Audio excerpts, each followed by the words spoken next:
I'm Candace Mott. I'm the president here of DC ACTE, and I welcome everyone to our third professional development workshop on IAED, inclusion, access, equity, and diversity. This series has been so impactful to many from what I've heard from different people's feedback and even to my work at OSSI and through our work here in DC ACTE. And so today our topic is equity. Equity is a topic that influences so many decisions as educators and CTE stakeholders. We continue to have gaps in enrollment, gender, opportunities, and really and truly the impact, and these things truly impact our outcomes with our students. And so I'm excited today I believe this is one step towards working towards the issues we have with inequity, and so that we can support our students here in the district better. DC ACT was what I would consider a think tank. We have so many different people here with so many different backgrounds, just a wealth of knowledge. And so I think that through our work, through our collaboration, through our discussions, we will have the opportunity to continuously work to inspire our work, inspire each other, and and just have the opportunity to further our work in CTE. I would like to thank Crystal Smith and the Professional Development Committee for all their hard work this year in putting these professional development opportunities together for our members. And I hope you enjoy our panel today and the discussion today. And I am going to turn it over to Crystal.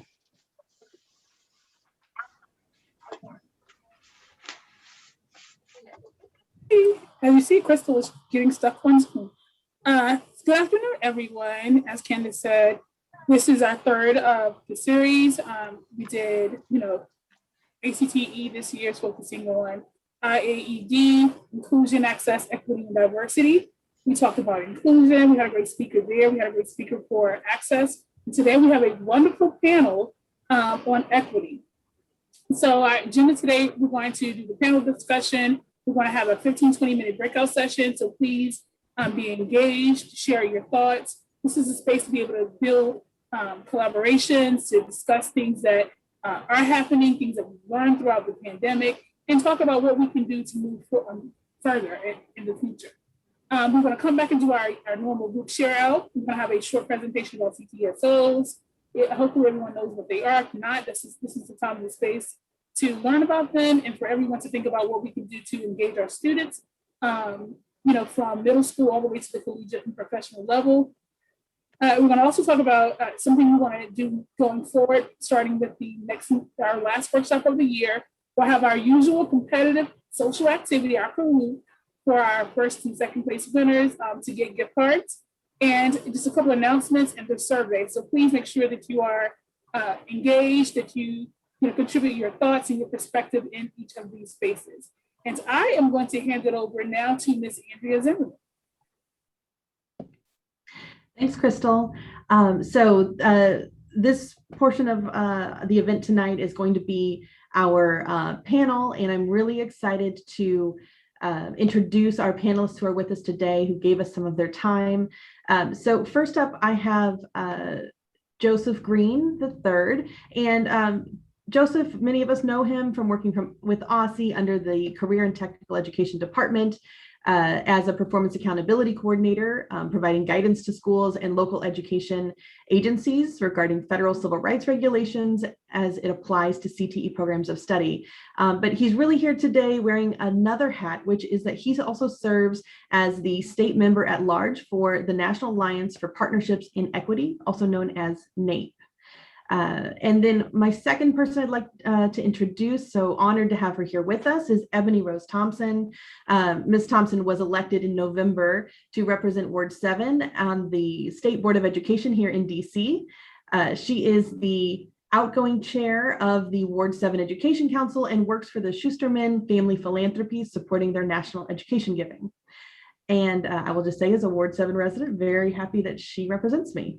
And finally, we have Calvin Ruffin, who is with us today, and he serves as the director of career academies at Ballou High School in the Great Ward 8. And Calvin leads the NAF Academies of Automotive Service and Repair and the Academy of Computer Engineering and Technology.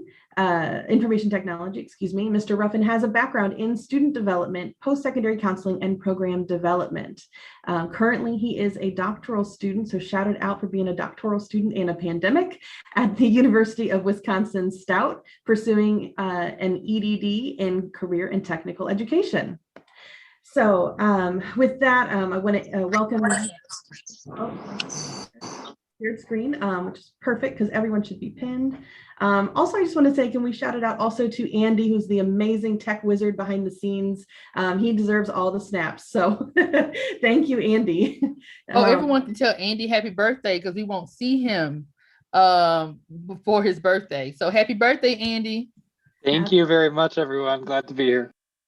Awesome. And then finally, I should introduce myself as well. I am Andrea Zimmerman. I am the Director of Career and Tech Ed here at Idea Public Charter School in the beautiful neighborhood of Deanwood in Ward 7. So with that, our panel today is titled Equity versus Equality, Let's Get It Right. And those two words are really important to understand how they're different in particular, because too often they are really used interchangeably. And so I want to first throw this first question out to all three of our panelists, because each of you approach the issues of equity through a unique lens, be it school-based, be it as a community leader, or from the national perspective through NAEP. So with that, my first question is, how would you define equity as it relates to CTE? And it's a two-parter, so sorry. But so how do you define equity as it relates to CTE? And in the past year, in particular during COVID-19, how have you seen issues of equity play out in your school, community, and in DC as a whole for CTE?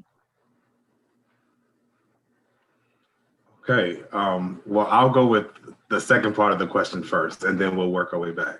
So how have I seen equity play out within the CTE space this year? First, thank you for the invitation to join the panel. I greatly appreciate it, to be able to represent DC Public Schools, specifically the Great Ward 8, Ballou Senior High School.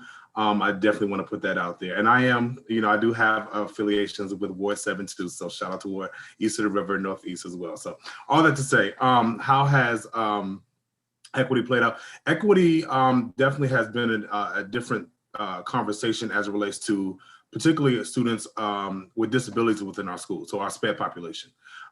Equity has definitely, CTE within that space has been challenging because those students usually are engaged within the CTE space a lot more than they may be within their academic or core 4 courses. So not being able to have that opportunity to engage them academically and rigorously within the CTE space, it has affected some of the core 4. So that is definitely something I've seen within the CT space within this pandemic space, equity playing a factor or immediate factor right now. Oh, give me the first part again. And you can also leave the first part of the question to someone else if you really want. Oh, well, you know what? Tag, go ahead, Ebony Rose. What our policy wants tell us, how do you define equity in CTE? Okay, so I actually wrote this down. So my kind of definition. So equity, I define as not only having access to opportunities, but the appropriate resources necessary to create the equal playing field. And I say that in terms of sometimes perceptions of our schools within the district. Sometimes our schools east of the river are a little perceived differently than some of the uptown schools. So I believe DCPS does a great job providing access to opportunities. It just becomes the question of equity. Some of our schools, let's particularly speak for maybe my school, our student population may need more resources to make that playing field equal. That's where equity comes in. When they have all the resources they need to make them equal, the playing field equal. So now they can compete with their counterparts at other schools across the district. But they just may need some more support in doing so to kind of raise them into the equal playing field. Thank you so much. And either of the next of you can jump in. I'm happy to pick up where Mr. Ruffin left off, since we're staying east of the river. I do have a disclaimer. So I have 2 pooches in the house today, and they don't like Zoom. So they, if you hear them, then I apologize. I will do my best to be on mute when other people are speaking. But I think I'll tackle the first part of the question. So I think kind of zooming out, like pre-pandemic, one of the big issues is CTE is not seen as prestigious as some of the other tracks. So when I think about people labeling things like college prep or language immersion or whatever it is, like CTE a lot of times gets unfairly couched as like, oh, college isn't for everybody, so you might want to consider this over here to the side. There are some real implications for that. Um, the real implication means if we're not valuing it at the same level, chances are we don't resource it at the same level, even though a lot of the jobs which CTE prepares you for are really valuable, not just as like an individual, but like what we need in society. So like when I think about um, equal resources, I think about my mom. So if I don't know if any of you all know my mom, you might know her. She teaches for DCPS now. She works at Kimball Elementary, but she was not always a teacher. She actually, when I was a kid, my mom was an electrician. She was a certified electrician. She graduated from Eastern. She worked for the phone company. She worked for Pepco. She wired some of the hotels downtown. She is also someone who decided that she wanted to do something different, went back to school. I remember her being in college, like when I was a kid. I was at her undergrad graduation. I was at her graduation for both of her masters, and now she's thinking about becoming Dr. Thompson. So I guess she's just going to be in school for the rest of our lives. But I point that out because it's not like the education she received prepare her for one or the other. She was just prepared in life, and I don't think we actually value education that prepares our kids to do whatever it is they want to do.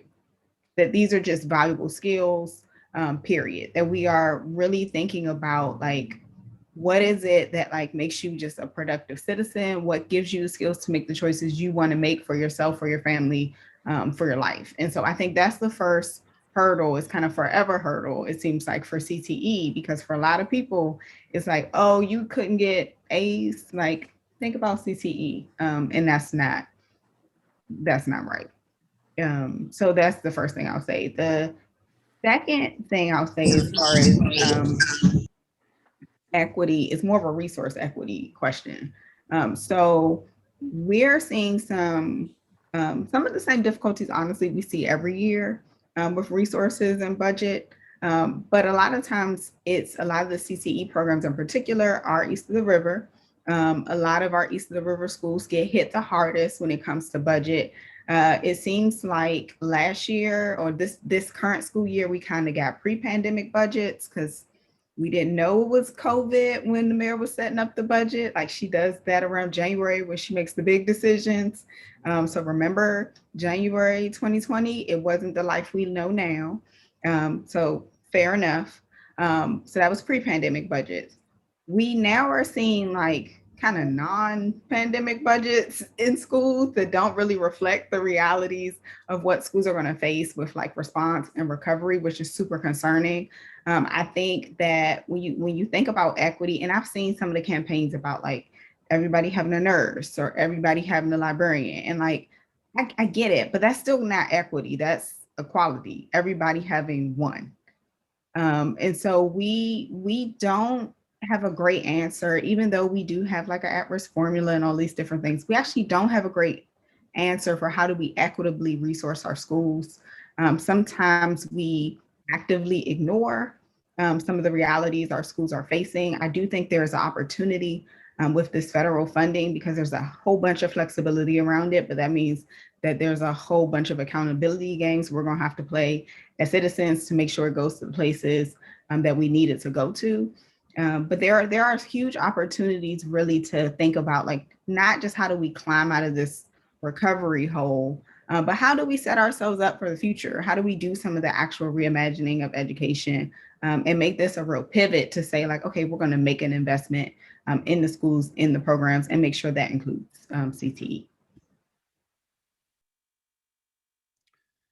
That was well said, Ms. Thompson, Mr. Ruffin. You've taken the wind out of my sails, but I'll try to answer in a way that takes a different approach.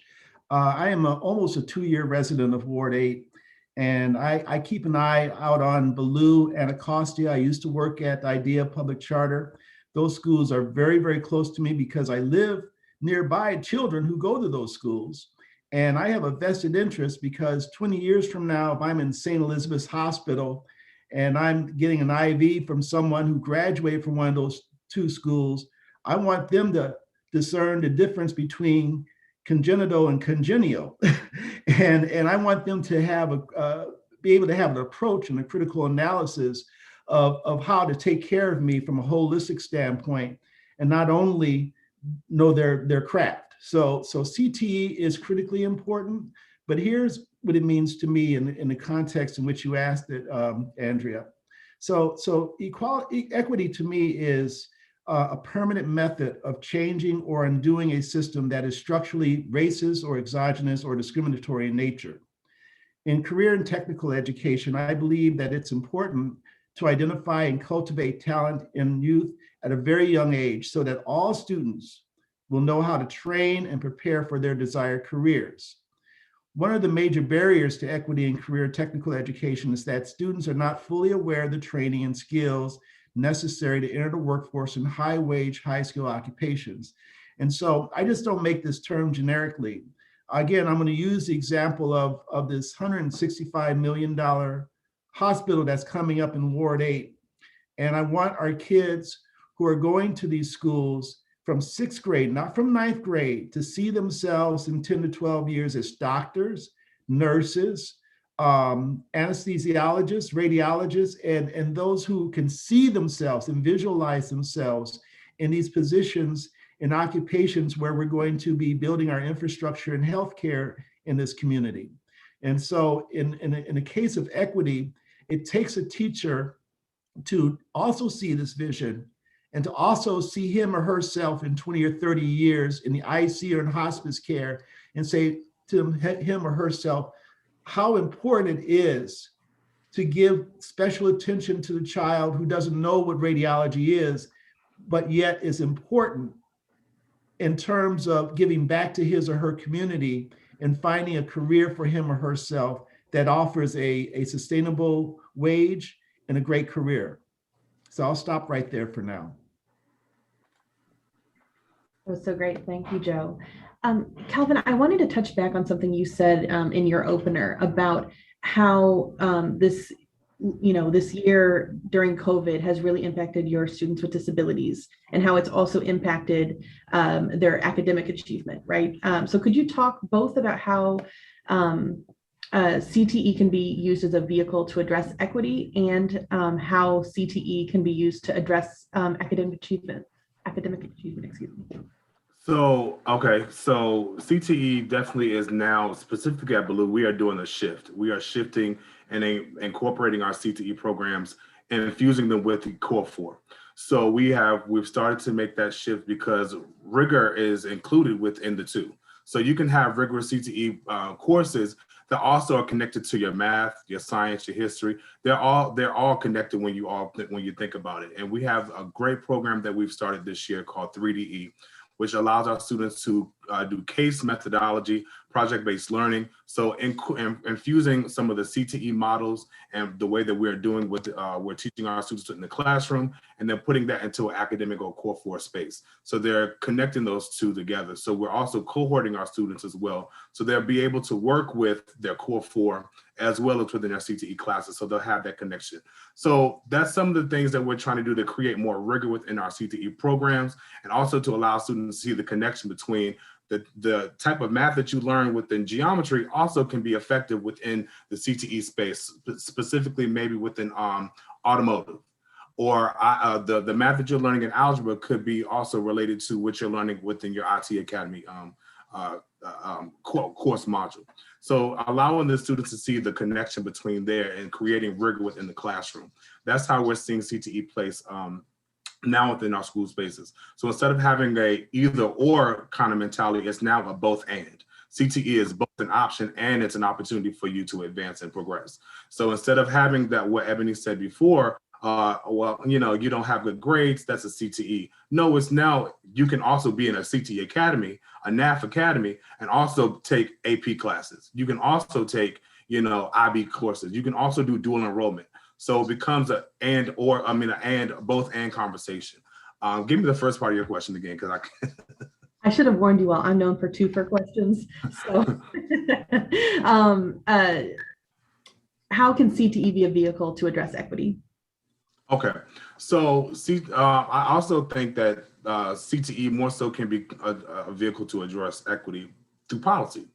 So as one thing I was doing when I was writing some papers for my program, you're coming across some of the legislation that, you know, from national legislation, federal legislation, starts on the House floor but never makes it past House because it dies.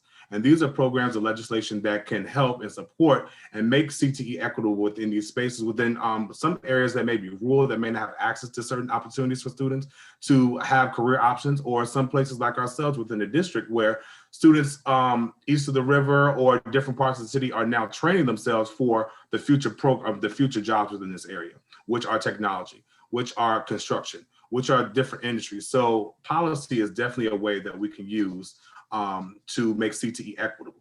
Now that also comes into conversation about DC statehood. How does DC statehood play into that conversation about making equity available for our programs and for our students within the district?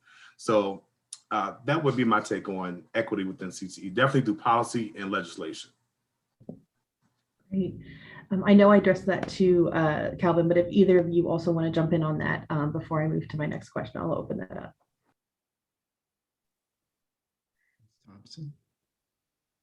Okay, I will keep moving on then. And I put this in the chat, but I will say that if you have questions along the way for folks who are here, definitely drop them back into the chat, and I'll be kind of looking at that, may pick some up as they go along, and we'll also be opening up for questions as well. So Ebony, from the perch that you sit at as an elected official on the State Board of Education, I'm wondering if you could speak to, you know, maybe the CTE and the perception here in DC. I know you spoke a little about the college prep and the either or, you know, as well. I'm wondering about what structures maybe we need to have in place to help us address some of the inequities pertaining to CTE in DC. I saved the big questions for you, just so you know. So I will save the big attempt at an answer for you. So with the caveat that I'm still new to the board, so I'm still trying to figure out some of these things. I think that our role as a board is really like advising consent. What does that mean? That means we can recommend things to ACTE and encourage them to take them up. And then they can bring things back to us and we can kind of sign off. But it doesn't mean that we actually, we don't actually sit over top of ACTE. I will acknowledge that there are some bills in front of the council or that have been recently proposed to the council that could result in some changes to our governance structure. And the state board also has a committee around exploring governance, which I am the chair of. So stay tuned for that. So just to give you a sense of what we can do. So we don't have authority, but that doesn't mean we don't have any power, because there are different types of power. We do have influence and a place in the conversation. I think that the thing the board can do is actually what we did around social studies standards. So I don't know how many people follow this, and trust me, I won't be offended if you have no familiarity with this, because we all have enough stuff on our plate. But I see that at least Mr. Green is familiar. So the board assembled a committee and a task force around social studies standards, and they revisited like, what is it, like, what do we consider good? Like, what are the things that kids should be learning when we think about a social studies curriculum? And so that was a conversation that was led by the board that involved members of the public and engaged ACTE. And then ACTE actually now, this is the dog, now technically writes the standard. So they've hired like teachers and other experts to think about like, okay, we're going to technically write the standards down. It'll come back. And then we'll say like, yes, this is better. Why is that important? It's important because we have to have something that we're looking towards. We have to know and have some kind of vision for like what should our kids be learning. That's pretty straightforward. I actually don't know. We did do a task force around the high school graduation requirements, and when I say we, I mean my predecessors, because I technically joined the board in January. But as far as I can tell, both from people at ACTE and some of my other board members, I think there's a pretty positive impression of what happened with the social studies standards. And it's kind of created a relationship to a stronger relationship with the board around like, how do we engage the public in these conversations around what our kids are learning? So I think that is when I think about what we can do, those are the things that we can do. I acknowledge that there are 9 of us. And there's always a million things going on.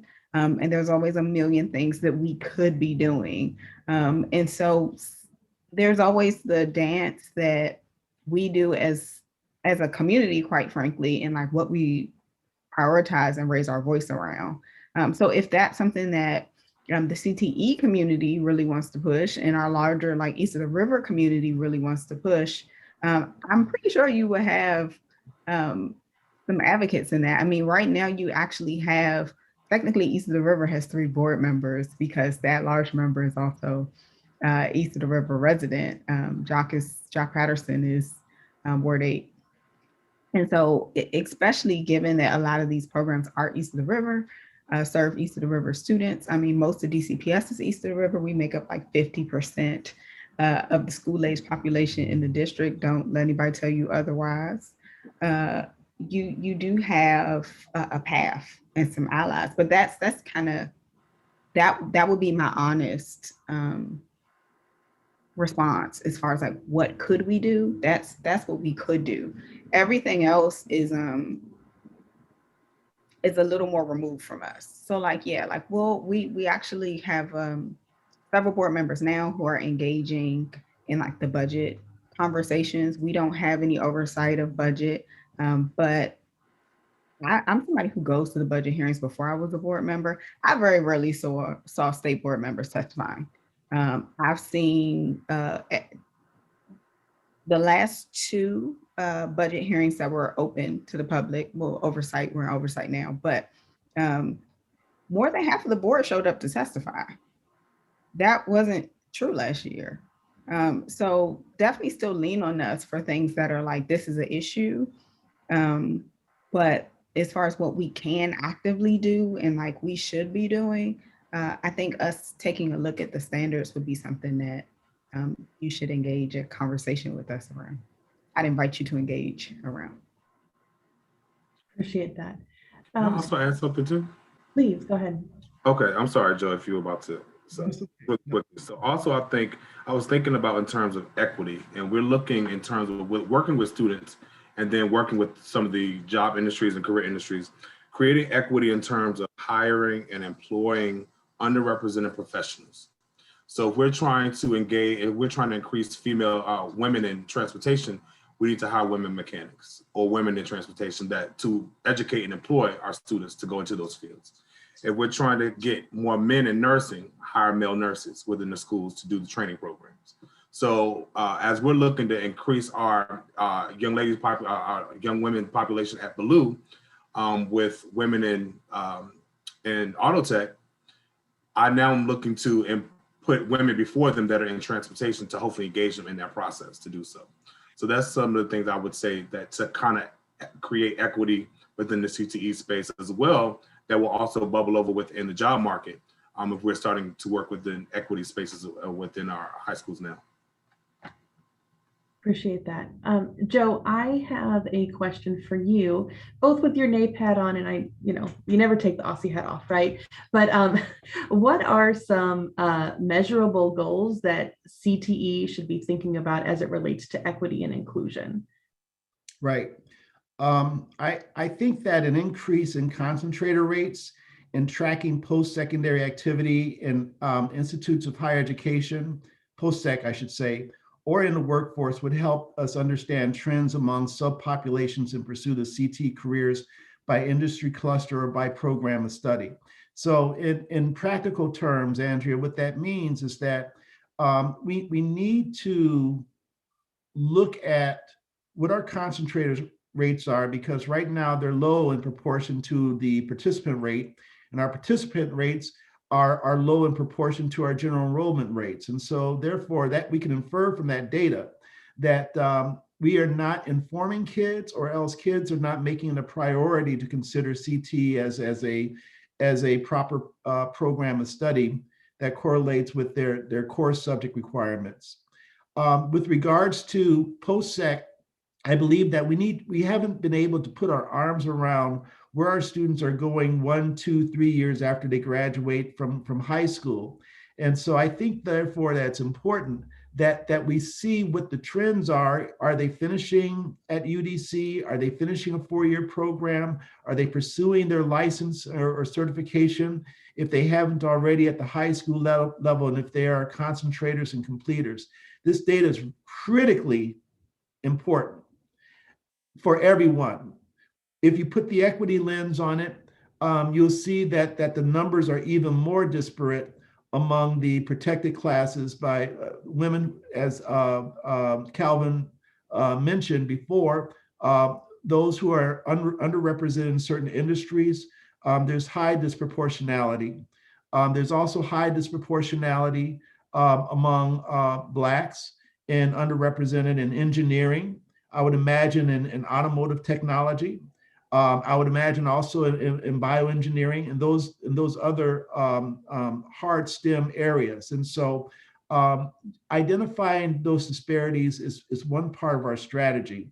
But the major part of that strategy is looking behind the numbers, understanding what are the barriers, and then digging into what other sorts of data points that we should be looking at. And I argue that in addition to the 2 key data points we have to look at, we also have to look at what's out there in the communities that serve these students after they graduate from high school or college. In practical terms, what type of jobs are available for them that will give them inspiration and give them vision so that they can have a purpose or meaning or something to transition towards. So I'm also very concerned about that. And even though it's beyond perhaps this discussion, I do believe that we need to go deeper into the labor data to see not only what jobs are in high demand, but what jobs in Ward 8 and in Ward 7 are in high demand. And if there are, I believe that there is an industry here for IT. I believe that there's an industry here for a certain level of biotechnology, bioengineering, nanotechnology. But those jobs and those companies are 40, 50 miles outside the city, and they can be here. They can. And one of the other underspoken ones is facility management, construction management. There are laws here that require set aside about 25%, I believe, by ward where new construction is being constructed. But I walk around and I see some of us in these communities building around Good Hope Road and Martin Luther King Drive, but I don't see these opportunities being optimized. And so we have to ask ourselves, why is that? What are the barriers that are preventing underemployed people in our community, whereas 8, 9, 10% underemployed, not to be able to get into these construction jobs? It's a paradox to me. Yeah, over here in Deanwood, there's tons of construction happening with plates of folks from Pennsylvania. Don't get me started. Thank you.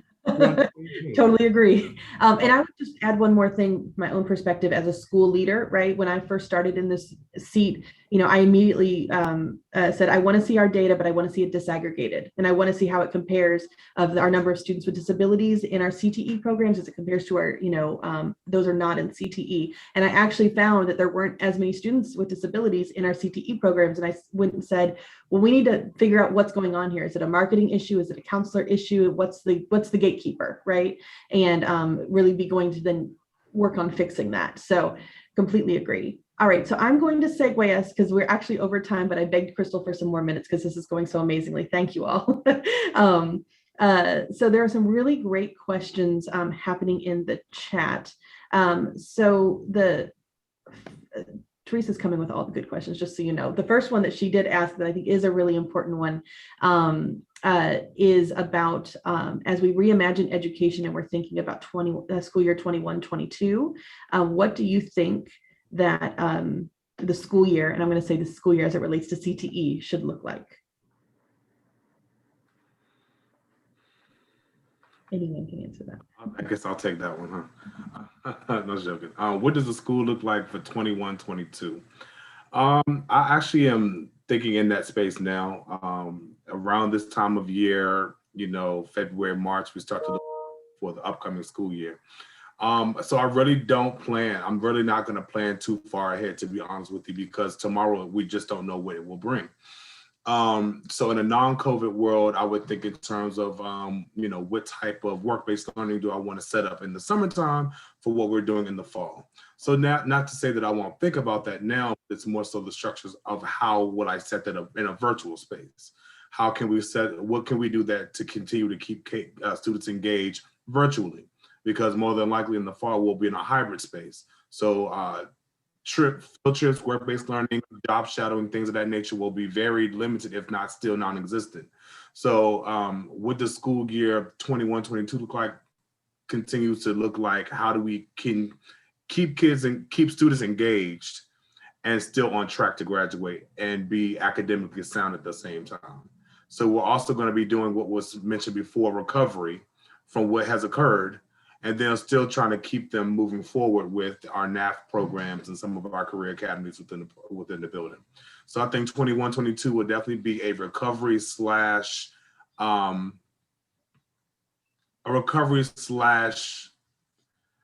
building year, because we actually have students now that will be juniors next year that may not have technically a GPA because at some point they didn't have grades, they just had pass or fail. So how do you evaluate that and put that into a GPA, which would then be, necessary for a college if they want to go to Morgan State for engineering, or if they want to go to, a GW on a Trachtenberg scholarship? How is that realized now? So we're really thinking about what does that look like for our students. So those are conversations of 21-22. How do we evaluate students effectively so we can set them up for appropriate career counseling, which is also important. Which I want to add a little hint from the previous question. Career counseling is something how we create equity as well. Our school counselors, our school leaders, getting them appropriately trained to give proper counseling for our students to move forward to the next level as well.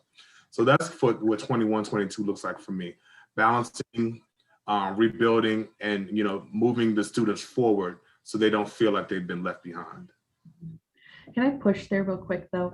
Please. This wasn't one of the questions we provided you ahead of time, but I'm also thinking about, as we're thinking about for next year, I know I'm weighing this myself, of how we make sure that CTE doesn't get sort of diminished out of the picture, because we have to have intervention classes and we have to, the resource classes and all these different things. And I think it's great that you have your academics and CTE integrated, right? So then it can't be as diminished. But I'm curious if you're, if that's coming your way as well. It's certainly coming my way.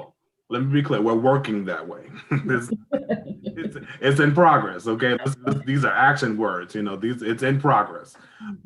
So that's something that, and it all boils down to, as a school leader, a master schedule. How does that fit? How do the pieces of the puzzle fit? To your point, the interventions are going to be the thing that we need to focus on. We need to get students on grade level. We need to make sure that they are, capable of graduating. Does that affect the Career Academy model? It may affect. So we are trying to we're having master scheduling conversations now every day. And I am now gonna try to be an expert or as a pseudo expert in scheduling because it's affecting our students. How can we move our cohorts along so they can effectively get these certification hours, because they also need to sit in the lab. They also need to be in classroom setting for a certain amount of hours before they sit for the certification exam, which is also industry certified, and they can be employed. So all things are, in the pot, and we're trying to, which one is going to best suit the students for life after high school, but also we need to get them to be prepared for life after high school. All right, thank you for indulging me on that. All right, so I am going to sort of wrap this, and I want to give each of you just kind of a minute for like some parting final words, thoughts, that you want to leave with folks as we, to walk away with as it relates to CTE and equity. So I'm going to put a timer even because I have to go to the airport. So, you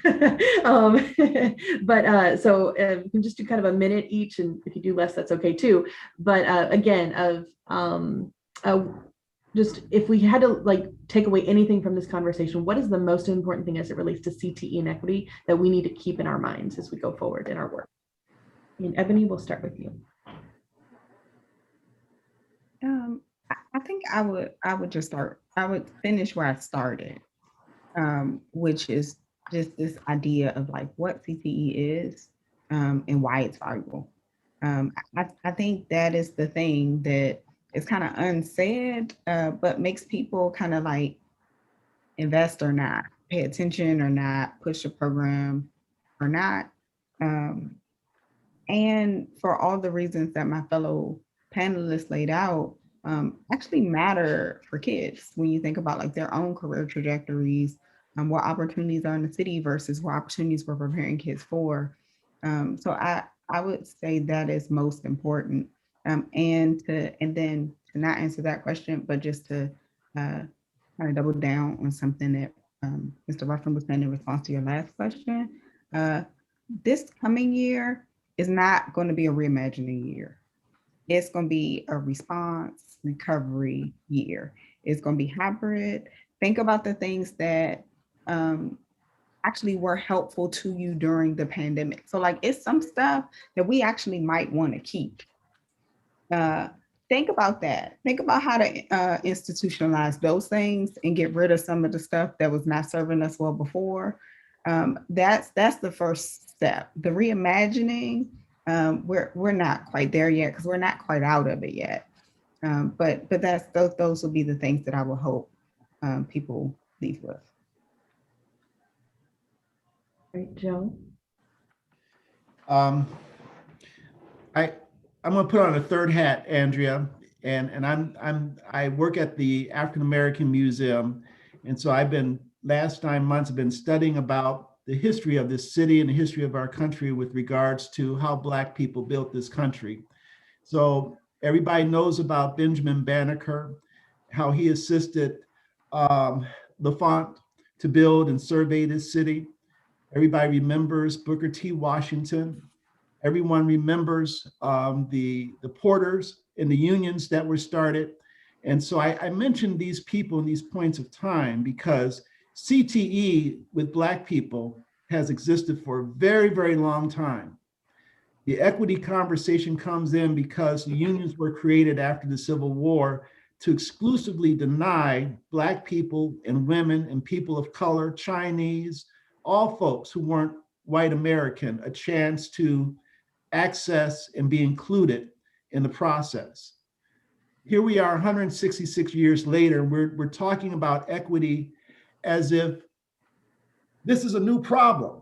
This is a historical, systemic problem that's been happening ever since the beginning of time in this country.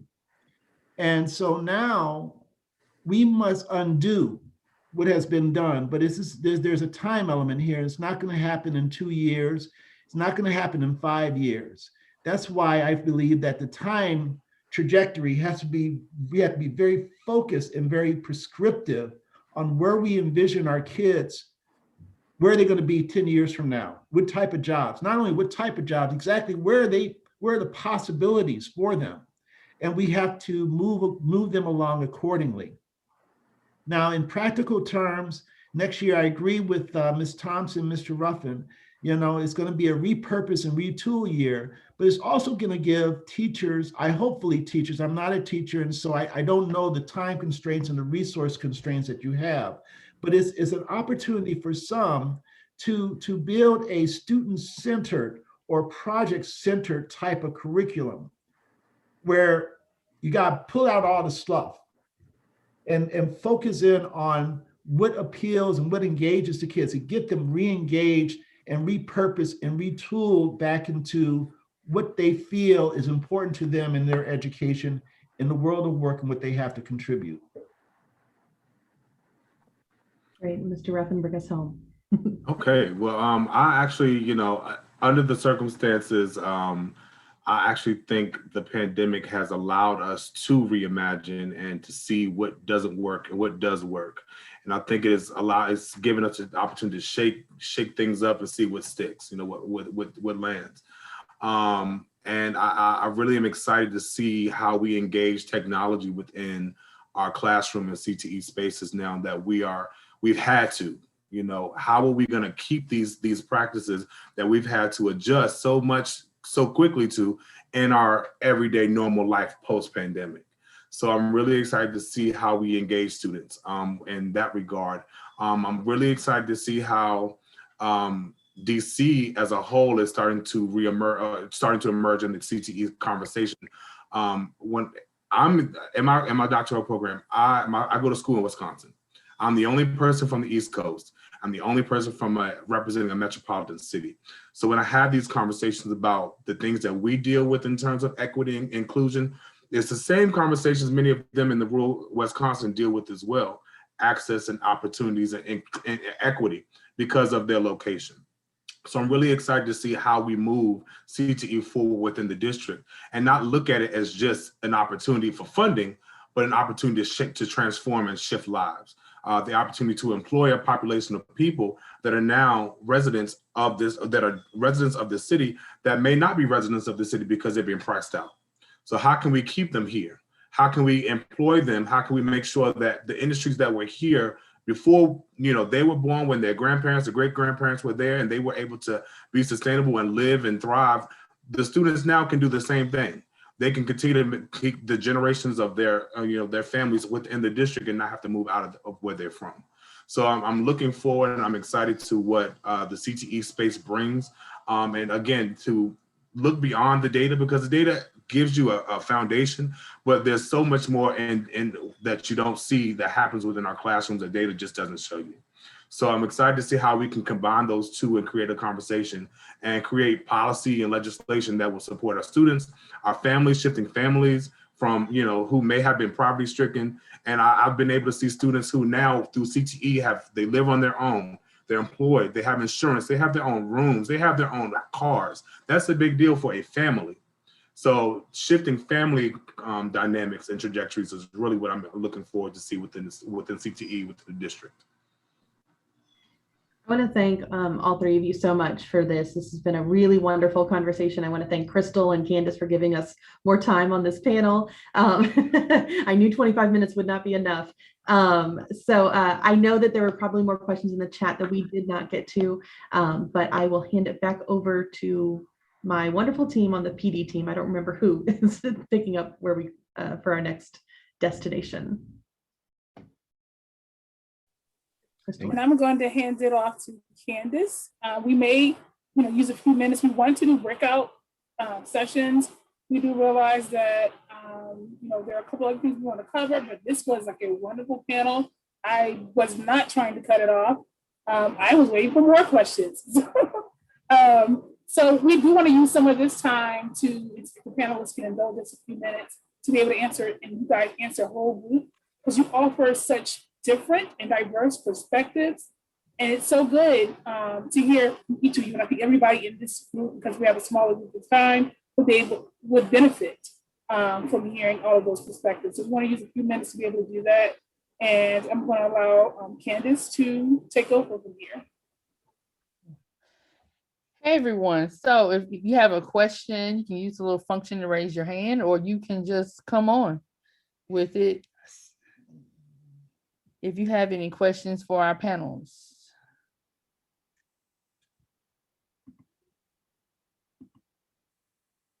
Have any questions, answers? Yeah. I see in the chat. Oh, what you got? Yeah. Benjamin?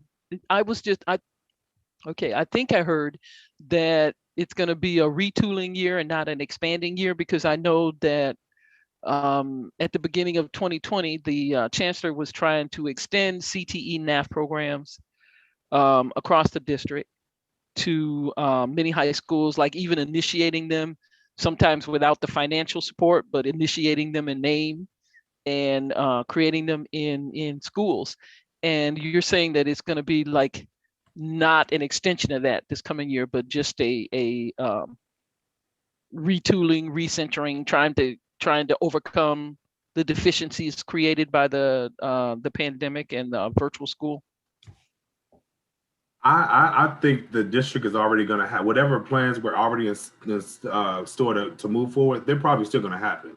But in terms of just working with our student population, student body, it is definitely going to be a rebuilding, a retooling, collecting student-focused, student-centered kind of processing year as we are in 21, 22 and years after for the effects of the pandemic.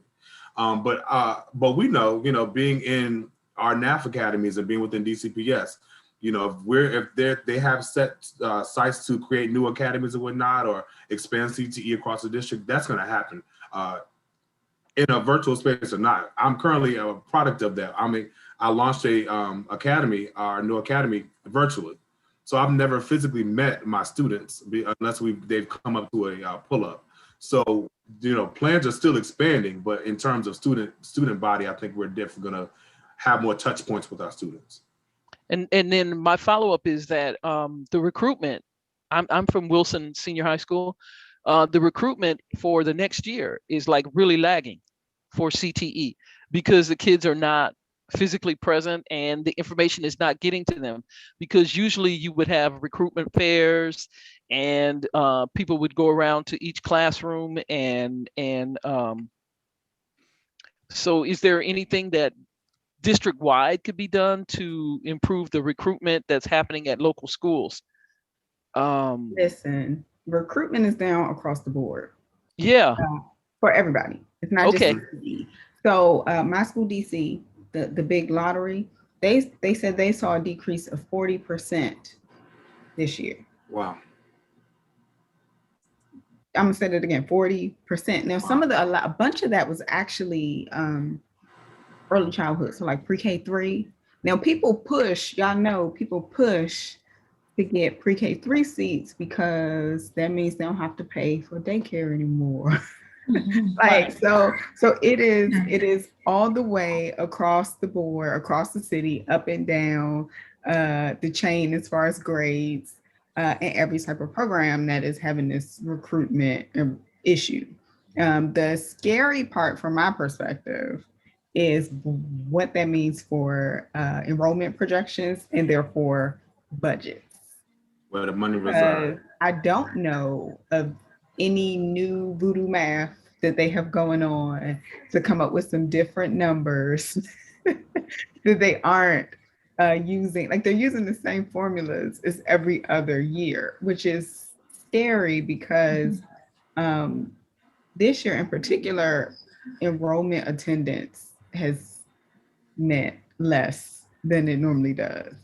So that's scary, but this is not a CTE problem. This is a problem, period. So what I've started to see is schools doing a lot on just social media, trying to say like, hey, like we have in-person assistance on this day if you want to enroll. I know Baloo has like the pull-ups, which seems pretty cool. That's smart. I don't have time to plan a pull-up for anybody, but I think it's an awesome idea. I'm glad y'all are doing that. I think that people are thinking more like that. How can we do some outdoor social distancing type of stuff to get people into the buildings? But yeah, this is going to be a hard year for recruitment and retention, and I suspect that we will have a lot more kids who show up in buildings next year, then we can possibly account for or get to enroll on time for a whole host of reasons. So it's a problem, but it's just a problem. I definitely would say some of the things that we're doing in terms of recruitment for CTE, at least, we're reaching out to our feeder middle schools. So we're doing that piece, trying to recruit them virtually, possibly, doing a pull up with them, a combined pull up with them, some way to kind of reach out, because now we're having ninth graders within our CTE programs. So, we are trying to do recruitment fairs virtually, doing like next week I have a visit at at Hart Middle School that I'll do a fair with their 8th graders. So, the best, what you can do, at least in a virtual space, is pop into a class, at your feeder schools or in your 9th grade if you are looking to recruit 9th graders for next year. So, I mean, it's a little bit more challenging, but I mean, it is also convenient in terms of, where you are, but you just have to be a little bit more intentional. Back to school nights, I've done those for middle schools. Like, it's just a lot of different ways you just have to get out there now, where before, you just show up for an event and then you leave after you do your part. Yeah, I would agree with that. As a waiting on the lottery results for my child, they'll come tomorrow. So, but yeah, the schools have gotten creative. Coolidge was doing things as well. They were doing a video game day one day and ice cream thing another day, and just getting emails and emails and emails saying, hey, come to us, come. Visit our school, visit our program, different things like that. But it's going to be an effort. And yes, to Ebony's point, the enrollment for the schools are dropping, will drop. Or we're going to have this kid show up on the first day of school. They might not even supposed to be at the school. And then of course our CTE programs may see a huge something to occur too. So you just have to shift and adjust. So we have a question from Ms. Teresa. Yes, hello, how's everybody doing? How you doing? Doing good, thank you. I actually have 2 questions. The first question, I don't know if this is off topic or not, but what do we do for the teachers that experienced in the past cutbacks in the CTE department? Like, I'm over at Phelps, and we don't have a plumbing department. Our welding, I think, is not there. And then at another school, didn't it have something like a shoemaker pathway or something? I forget the exact name. So I'm just wondering, what recommendations do you give, to the CTE teachers who have seen this and, and kind of, I don't know, for me, kind of uncertain about the future of CTE, even though I know DCPS is having the talks and whatnot. And then the other one is, one of my classes participated in the Engineering Tomorrow field trip, and the other school, which was Flowers from PG County, the students had their cameras on, and I was told the reason why they had their cameras on is because they get marked absent if they don't have their cameras on. And I was just wondering, what are your thoughts about that? Thank you. My thoughts about the camera piece, I don't push that issue. You're present. There's some battles I just choose not to fight, and the fact that you logged in was enough for us. And then now that we're getting students to talk, that's even more so, a win more so than a battle that we're trying to fight. So we take these, because some students just don't show up for various reasons. They may not have the environment where they can learn, appropriately, or they may not be able to hear, or internet or technology, all these various things. So we take students as they are, as they come. When they show up, we celebrate that. One thing I would suggest, because I know, particularly at Phelps, you all are construction trades for the most part. So it is challenging because it's very hands-on. So, I mean, one thing that one of my teachers has done, so he's an auto technician, instructor. He found a PlayStation game where students can use to identify parts of a car. So he made it into a game. So, you know, a lot of his students are gamers. He's a gamer. So he found a way to incorporate gaming to try to, you know, to bring the light to, you know, where he would have hands-on instruction. So you may have to be creative in terms of, you know, recording yourself doing, you don't have plumbing, so whatever your profession is, if you're welding something, you might have to have someone record you, do a demonstration, and maybe backwards plan for your curriculum and say, hey, we can't do the lab portion, but what can we do from the curriculum standpoint? Backwards plan and say, these are the things that students need to know that are not hands-on. So when we do get them hands-on, we can then have those touch points with them. So maybe we may not be in person every day next year for CTE, but you may have them twice a week. So from those that 2 days a week, what can you pull to say we're going to accomplish these things? So whatever you've learned in theory, we can now put it in practice. You know, cameras and things like that can actually be a great conversation about equity and inclusion, Yes. because all internet, all things are not equal. And so I would advise even a teacher or a school that wants to create that culture where they have that spaces, maybe just speak with your students individually about if that's something that can happen. And then I think you can kind of determine what space can you create, because for some students that affects their, you know, their socio-emotional, you know, wellness. And so it may not be just as, you know, I think sometimes we take it as something like, I don't want to be engaged, I don't want to be involved, but sometimes it's something different than that. Something I teach a community college class, and something I asked my students to do was just to put a picture in their profile so that I know who. I said, I wouldn't know y'all from anybody on the streets if I was walking past you. It's because I've never met you all before at this point.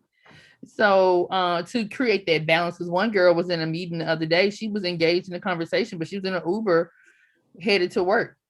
Her car had broken down or something. She was going to work. She logged on to class, you know. So I think that that's a conversation about equity, inclusion, different things like that. And of course, you do have people who abuse that space as well. So it's an interesting thing.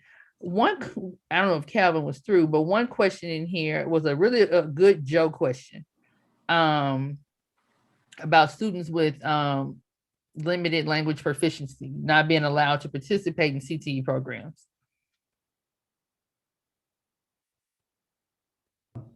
Thanks for bringing that up. I was reading the question and I sent Ms. Bagazzo a private message to ask what school is she referring to. But as the MOA coordinator, methods of administration coordinator, we look at, this is what we would consider a finding. All students, regardless of their background, especially if they're English language learners, they should be given all provisions and all accommodations to ensure that they can be eligible to take CTE courses. Now, what that may mean, I need to get more specific information from her, but if a student comes in knowing absolutely no English at all, then of course that student may have to take some remedial classes or what have you before he or she is eligible. But we have to make all sorts of provisions and accommodations to ensure that student can take these classes. And I don't want to speak beyond that. I'm just going to speak on that generality, but I would, if this were expressed to me during an MOA review, this would be a finding, and it would have to require corrective action by the school. Mm-hmm. Yeah, I agree with you. Well, this is something that I have experienced actually at my school. And it has to do with the level of proficiency that the students are showing in their tests. So based on the level of proficiency, they're not allowed to access the CTE programs at our school because they have to have the language. Yeah. One of the things my school has done is to actually provide, teachers with actually merge teachers who speak the language so that the children can access the curriculum. But it only has been done for one class in particular, only because the teacher complained about it. Mm-hmm. Yeah, this is a finding. Can you please just send me the name of your school, and so I can talk to you offline or talk to the, if it's a DCPS school, I would need to address this with the DCPS person who's my counterpart. And there are steps in which that would need to be taken for the school to have the accommodations, but those accommodations need to be provided by your district or your local education. I need to use the term local education agency. So in the CTE parameters of the regulations, you guys have this written down so that maybe I can access that information and pass it on to my administrators? Yes, yeah. The proper way for this to go is that, normally this would be taken up with your LEA administrator or else with the principal. There's a chain of command. And if those provisions aren't provided, if those folks are non-responsive to you, then you would file a complaint with the Office of Civil Rights with the Department of Education. My job at the state level is when I conduct MOA reviews, method of administration reviews, and when I hear these type of complaints and they're non-responsive, then I have to file them as a finding. And by law, the school or the LEA has to comply within a certain time frame. It's a federal law. So I cannot ignore what you're saying to me, but I do have to let you know that you need to take it up with your DCPS person, and I will actually I'll write that person's name here. So if your principal or if your chief administrator at the school is non-responsive, there's a person at DCPS who needs to be aware of it. And I'm going to write that person's name down for you. Well, I want to add that I don't want to say that my principal is not responsive. Our population has increased tremendously in the last 2 years. And these have been conversations that we had across the board with regards to, okay, what are we going to do next? And certainly I'm part of the LSAT in my building. And I do know that, okay, this past year before the pandemic, already one teacher complained immediately, another teacher who's proficient in the language was placed in that classroom to address the needs of those particular students. However, we're looking at recruiting more students in our CTE program at the school. And I know that the population is getting higher and higher, and that's concerning to me. So I do know that my principal will be responsive in placing, and I actually made this proposal to him to have at least 1 or 2 classes that are only spoken, and translated by these teachers who have the proficiency level. So those students interested in participating in those programs will have access to the CTE programs. And he approved of it. So he has been responsive. So hopefully for this upcoming school year, we will be able to see how that is going to be implemented. Okay, all right. So I again, the school is required by federal law to accommodate. That could mean that, just like you said, there are teachers who need to provide remedial or else do translation, or else the LEA, the local education agency, may have to provide some sort of translation. There has to be some sort of reasonable accommodation for that student.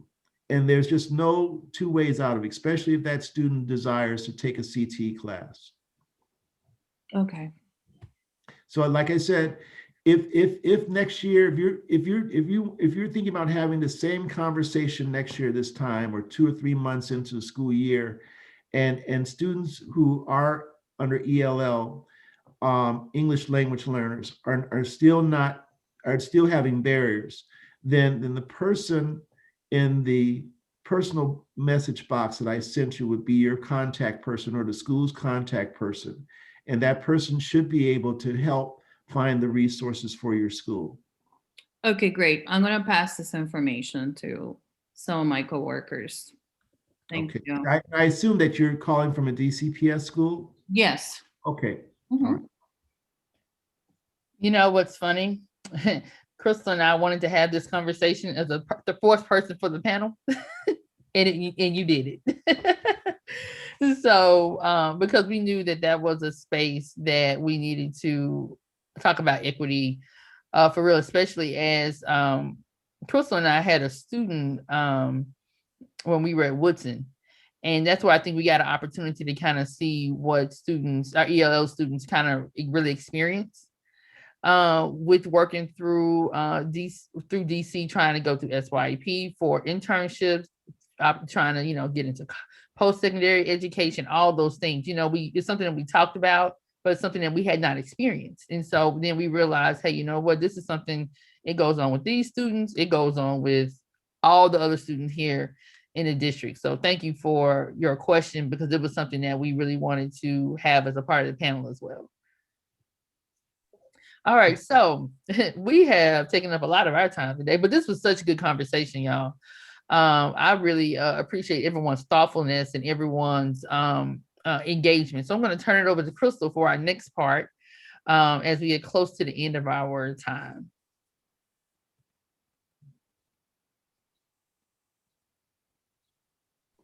All right. So thank you. And so if we don't get a chance to say it before the end, we have about a little less than 15 minutes left. And we want to make sure we acknowledge our panelists being so flexible to do the open style forum after Q&A after the panel discussion. This was like, I feel like I wish it could be part two. We could do a part two of this. But we know that in our last workshop, we were talking about diversity. And as you already witnessed, in this equity discussion, you've heard the word access a lot, you've heard inclusion. All of this is entangled and meshed in together. So I'm sure some of these same ideas or perspectives or conversations will come. Just real quick, thank you again for everyone attending today. Again, very great conversation and just a great opportunity to talk about some of the things that are going on within our CTE programs in the district and share ideas and thoughts about what to do next. I think that's the most important part of this. And then also too, who to talk to about different things and resources. So again, appreciate everyone coming out tonight. So our announcements.